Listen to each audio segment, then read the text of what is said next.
have you felt it too lately? That feeling that playing Genshin has just gotten nicer, smoother? This isn't just a feeling, it's a fact. If you're a day one player like me, you know exactly what I'm talking about. It seems like with the recent updates, the developers have finally started listening. The number of quality of life patches we've gotten is just incredible. Despite any pessimism, the game is genuinely in a much better state than it has ever been. But does that mean Genshin is now perfect? Can we say all the problems are solved and we've entered the game's golden era? Hey everyone, Evers here, and today we're gonna try to be objective. We're gonna remember the pain of how the game used to be, break down exactly what's changed for the better, and most importantly, talk about the problems that still make us wanna cry. And of course, we'll figure out what happened to that famous meme, Genshin Could Never. So, get comfortable, we're starting now.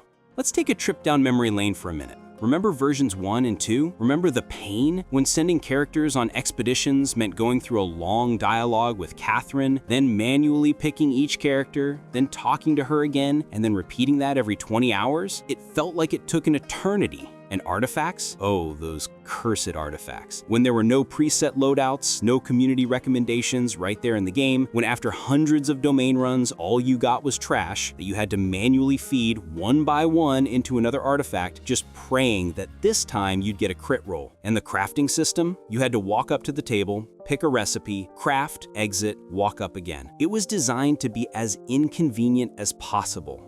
Daily commissions. God, those daily commissions. Talk to Timmy. Bring me some mushrooms. Kill 3 hilichurls on that hill over there. Day after day, month after month. No variety, no respect for our time. And the maps. How did we even survive without multi-layered maps? The underground areas of Inazuma or the Sumeru Desert were a complete nightmare for early explorers. Hours spent wandering around, trying to figure out which level that stupid teleport waypoint or Dendrococulus was on. This was a time when the community was angry. There was a persistent feeling that the developers just weren't listening to us. Every new anniversary turned into a scandal over lackluster rewards. The internet was buzzing with comments like, "Hoyo, do you even play your own game? Why do other games have this feature but you don't?" And that's exactly when the famous meme was born.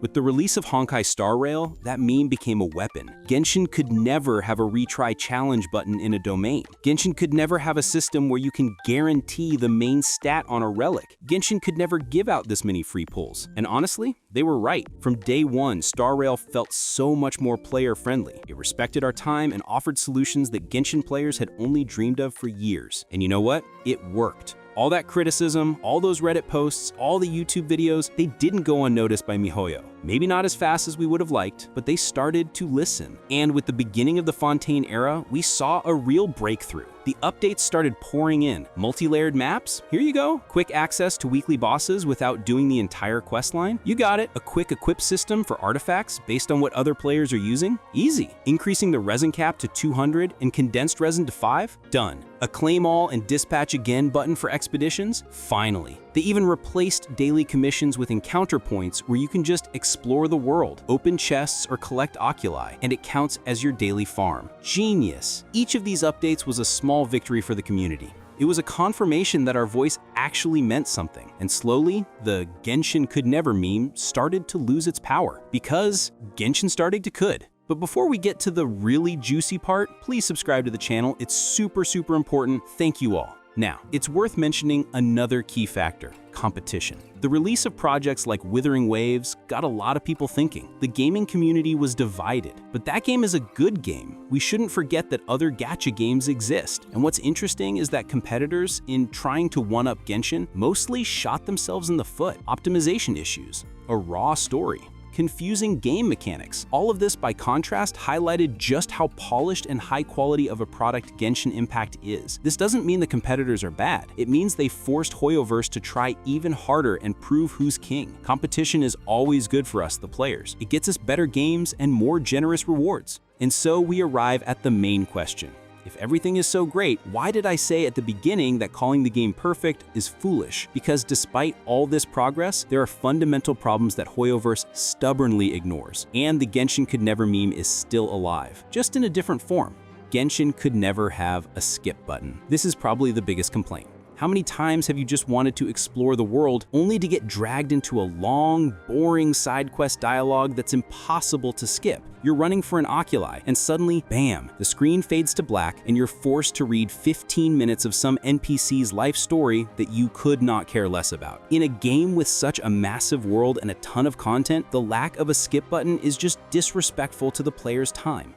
Genshin Could Never release on the Switch. Remember that trailer? It's been so many years. Where is the Nintendo Switch version? It's become a joke, an urban legend at this point. Genshin could never get the English lip sync right. A small detail, you might say? Maybe? But when you're playing a multi-billion-dollar game and the character in a main story cutscene is talking with their mouth closed, it just looks cheap and unprofessional. It's a small thing that shows where the company decided to cut corners. But there are more serious issues. Power creep. With each new region, the new characters get stronger and stronger, while the old, loved heroes from Mondstadt or Liyue fall further and further behind. This forces you to constantly pull for new characters just to stay in the meta. Sure, you can clear any content with old characters, but the difference in efficiency is becoming more and more obvious. And, of course, the monetization. Let's be honest. Even though the game is free to play, it's incredibly profitable, and the methods it uses to encourage players to pay are very questionable. The gacha system is, by its nature, gambling. The weapon banner with its epitomized path system is a wallet trap, and the power of some 4-star characters being completely locked behind their 6th constellation forces you to pull on banners again and again. The game doesn't force you to pay, but it masterfully creates situations where you want to, and to say there are no problems with that would be hypocrisy. So what's the bottom line? Is Genshin Impact in its golden era? On one hand, yes. From a player comfort and quality of life standpoint, the game has never been better. The developers have proven that they listen to the community and have implemented dozens of long-awaited changes. Playing the game is easier and more enjoyable, and that's a fact. On the other hand, the fundamental problems haven't gone anywhere. The lack of a skip button, power creep issues, and tricky monetization are still part of the game. Hoyoverse fixed the problems that made it inconvenient for us to play, but they're no hurry to fix the ones that affect their bottom line or force us to spend more time in the game.